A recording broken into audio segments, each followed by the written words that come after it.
Hello, my name is Anne Grant and I'm the History Reference Librarian. I just wanted to take a minute to walk through this guide with you and to help you find some primary sources for your topic, which is very interestingly diseases.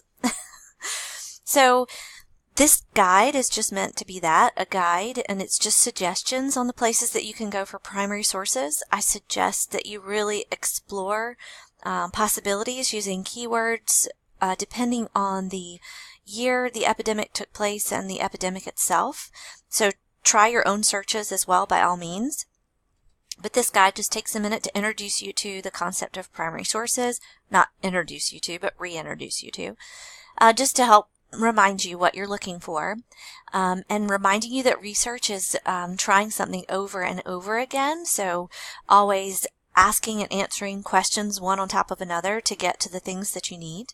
So you may not find it all in one place. A database is a collection of information, so I'm going to show you some links to external sources, which aren't necessarily a database, but just links that people have posted information from, but also to some of our journal and newspaper databases, which are true collections of primary and secondary sources. And speaking of secondary sources, I'm also going to send you to some secondary sources like books and even articles that were written after the fact, but still may refer back to some key primary sources that you could use.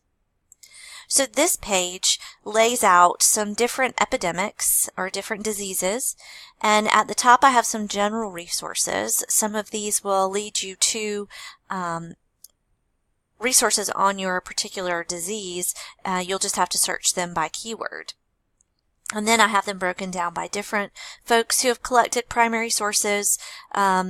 Again, some are just links to things that people have pulled together, like the National Scottish Museum or the CDC. So you'll see different kinds of things. And I've also linked to lists of books from from the library through our catalog. So those might be some other things that you choose to follow up with.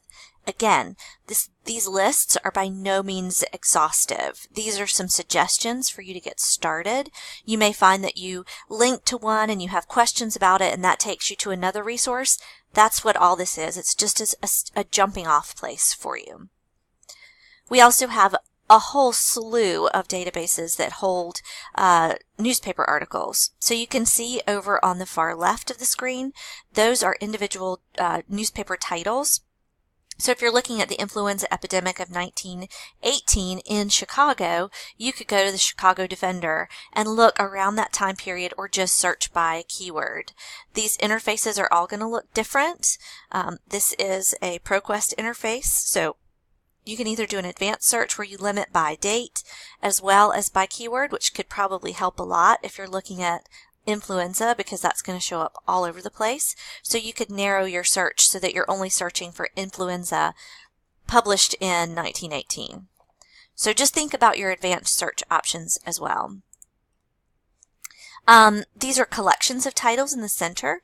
So these are going to be not just one newspaper title, but a lot of newspapers across places. And then here are some newspapers that we have on microfilm if you really wanted to dig into some of our resources in the library. These are some featured sources. These are mostly databases of journal articles, so you may find secondary and primary information in there. These are from a variety of backgrounds.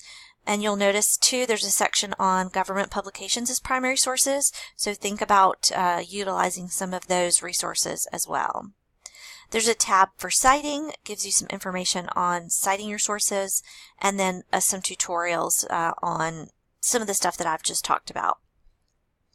So, if you have any questions, please don't hesitate to reach out to me. You can schedule an appointment here, you can email me, you can contact me in these ways, and I hope you find this guide very useful. Good luck with your project, and let me know if you have any questions.